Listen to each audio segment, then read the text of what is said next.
In this video, I'm going to take you through all the pros and cons of intermittent fasting so you can find out whether it's right for you. Let's get started. Hey Carb Dodgers, my name is Dr. Dan Maggs. I'm so glad you've landed on my channel, which is all about achieving lasting weight loss through low carb, real food nutrition. And this is the first in a series of videos I'm making about intermittent fasting. You'll be able to check all of those out by clicking up here where the playlist is linked, but be sure to subscribe so you don't miss any of the videos when I upload them. So let's dive in with some of the pros of intermittent fasting. Number one, it's easy. Just miss a meal. What could be easier than that? Have you ever tried one of those diet plans where you've got to eat like 4, 5 or 6 times a day because, you've got to spread those calories out? Well, I have, and they're pretty hard to stick to. So what could be more simple than actually missing a meal? There's less to cook, there's less to clean up afterwards, and simple means you're more likely to stick with it in the long term. Number two is it's cheap. You're eating fewer meals, so you're going to be spending less money on food. And saving money in this way means you might want to put more money back into buying better quality ingredients, such as organic vegetables or higher welfare meat. Number three is it's flexible. Intermittent fasting is not a one-size-fits-all approach. It can be flexible and it can fit in with your own life and your routines. Now, for example, I typically follow a pattern which is known as 16-8 intermittent fasting, which suits my life best. I fast for 16 hours a day and break that fast around lunchtime and eat within an 8-hour window following that. But sometimes I eat breakfast, sometimes I only eat one meal a day, and sometimes I even do longer fasts. It's completely up to you. And you can start at your own pace too. If the thought of skipping breakfast scares you, then maybe just eat it a little bit later and gradually ease yourself in. You don't have to jump into some of the longer fasts right away. Number four, with fasting comes feasting.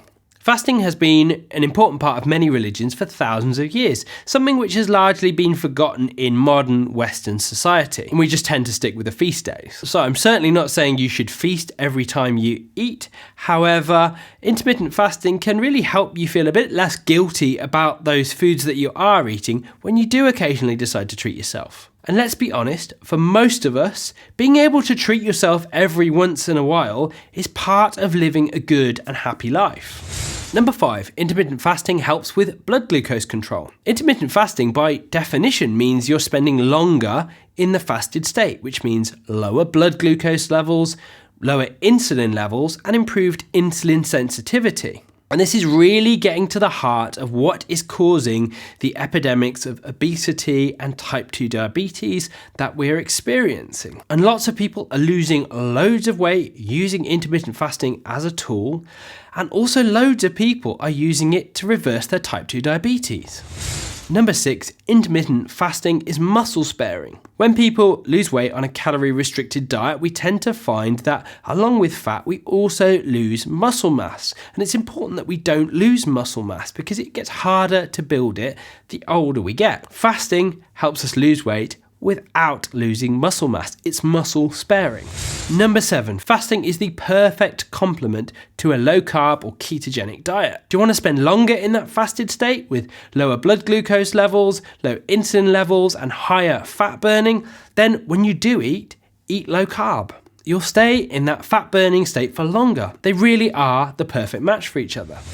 Number 8, fasting triggers autophagy. The Nobel Prize in Physiology and Medicine in 2016 was awarded to Dr. Osumi for his work on autophagy. Now, auto means self and phagy means to eat. So autophagy is literally self-eating. But specifically, autophagy is the body's way of clearing out dead or unwanted cells to produce newer, healthier cells. Fasting is the most effective way to trigger autophagy, and because of this, I'm making an entire video on it in just a few weeks, so make sure you're subscribed to get that.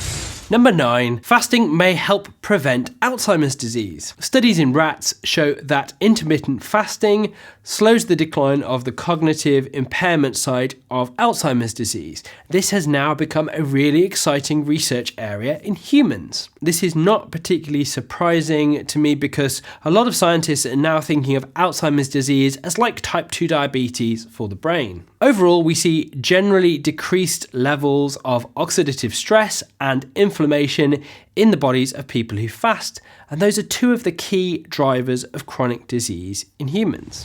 Now, before we get into the con side of things, I've got a question for you. Do you practice intermittent fasting? And if you do, what do you find works for you? What pattern suits you best? Please let me know in the comments down below this video. Did you do that? Great. On with the cons. Number 1. Fasting is not a magic bullet. Now, my primary focus on this channel is about weight loss, and not everybody experiences the weight loss benefits of intermittent fasting when they do it on its own. It takes some time to flip the metabolic switch between burning carbohydrates as your primary source of fuel and burning fat as your primary source of fuel. Depending on the amount of glycogen you've got stored within your body, which is a short-term carbohydrate store if you like, it can take anywhere between 12 and 36 hours to flip that metabolic switch where you start to burn ketones from your stored body fat. I've seen a lot of people get very frustrated when they don't experience the weight loss benefits, and they go back to their old ways when all they needed to do was switch to some low carb meals or fast for a little bit longer. Number 2. It can be really difficult for some people to do intermittent fasting. Yes, I did say earlier that intermittent fasting is easy, but it's often said that the hardest thing about intermittent fasting is getting started, and I really think that's true. For some people, the very idea of missing a meal can provoke significant anxiety, and it's really, really difficult to get people to even consider intermittent fasting if it brings them out in a panic attack. Number 3 is reward-based overeating. Like I said earlier, fasting can be paired with treating yourself every now and again, but fasting can make people very preoccupied with food, and it can mean that they have difficulty not overeating when they break a fast. Number 4, fasting can be addictive. Fasting can feed into the competitive nature of some people. So if some fasting is good, then more fasting must be better. And that simply isn't true. This is really just a short hop away from an eating disorder and might even lead to our next problem. Number 5, nutritional deficiencies. How much fasting is good for you before you start to become deficient in certain nutrients? I hear from a lot of people in the comments who are following the 1 meal a day pattern of fasting. And don't get me wrong, there are a lot of people who are out there who are doing that really, really well and really paying attention to their nutritional needs. But there's also a lot of people who don't really give much thought to the amount of protein their body needs just to meet its minimum daily requirements. And what about the micronutrients, which are the vitamins and minerals that we need for optimum health? Number 6 is medications. Take this medication 3 times a day after food. But I only eat twice a day, doctor. Take this medication first thing in the morning after eating. But I don't eat breakfast, doctor. Okay, you get my point. Usually we can manage to work around this. However, it might lead to you having an awkward conversation with your doctor who might not be as educated around the topic of intermittent fasting as you are.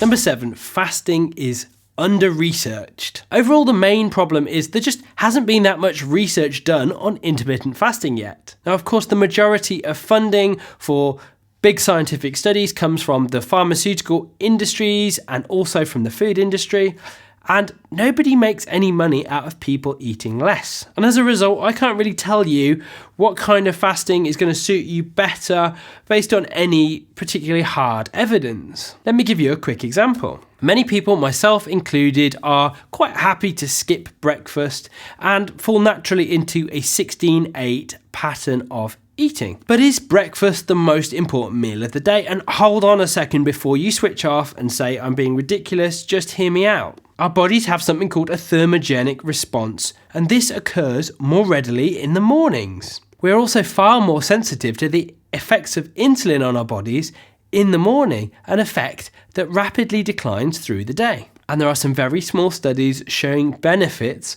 from early time-restricted feeding, which is between 8 a.m. in the morning and say 2 or 3 p.m. in the afternoon, particularly in people with pre-diabetes. So hopefully, just because I've made a video about the pros and cons of intermittent fasting, you'll realize that I'm overwhelmingly in favor of it. I think all the problems pretty much are things that can be fairly easily overcome if we just put a little bit of effort in. And I really do believe that intermittent fasting is something that most adults should consider integrating into their lives. So don't forget that this video is part of a playlist all about intermittent fasting.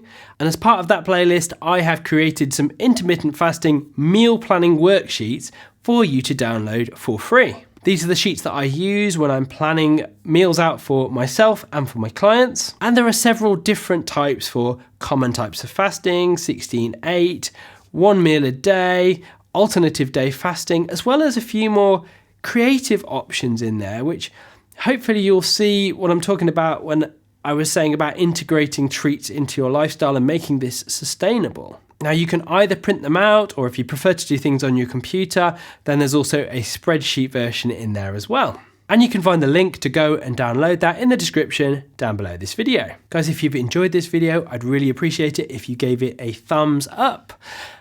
Why not leave me a comment and do all that other stuff that YouTubers ask you to do at the end of every video? Hopefully I'll see you next Tuesday.